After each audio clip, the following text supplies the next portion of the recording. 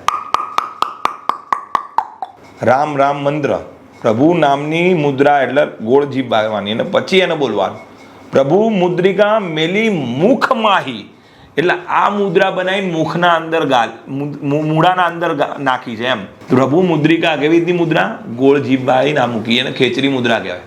રામ રામ રામ રામ રામ રામ પ્રભુ મુદ્રિકા મેલી મુખ માહીને જલ્દી લાજ ગઈ હજર જ નાહી. ખબર ન પડી હોમ ફટ લઈને પવન ઉડાઈને ઉડી ગયા. ઘણા લોકો કહે કે ભાઈ અમે દેખ્યું છે ઘણા એવા ઋષિઓ થઈ ગયા, ઉડી ગયા, આમ થઈ ગયા, ઓય હતા ને ત્યાં હતા ને પવન પાવડી હતા. પણ આજે આપણું આયુષ્ય ટૂંકું થઈ ગયું. સિદ્ધિઓ માટે તમારે પર્વત છે, ગિરિમા છે, ગુફાઓ છે, જ્યાં નદીનો કિનારો છે, જ્યાં સમુદ્ર છે, જ્યાં પ્રકૃતિ છે, એ જગ્યા ઉપર તમારે જવું પડે જ્યાંથી ઓરા તમારા મજબૂત થાય. કૂવા પાસે, નદી કિનારે, અડાયું જે જગ્યા ન અડાય કોઈ અડ્યું ના હોય એવી જગ્યા. તમારું બીપી બહુ હાઈ થઈ જાય ને, બધા નહીં કરવાનું. ગાય હોય ને ગાય, એની આ પૂંઠ હોય સૂર્યનું ના ઉપર સૂર્યના કિરણો પડે. ખાલી 21 વખત આમાં એને બરોબર આમ ઘસીને આમ કરજો, તમારું બીપી ફટ લઈને લો થઈ જશે, મતલબ મિડલ થઈ જશે, હાઈ થઈ ગયું. ઘણું બધું એવું છે. સમજાવતા દિવસો નીકળી જાય. બસ અત્યારે આ ફેર તમને આવ્યા છો તો તમને આટલું સમજાયું. અંબાજી નિજ મંદિર પૂજારી કશ્યપ મહારાજ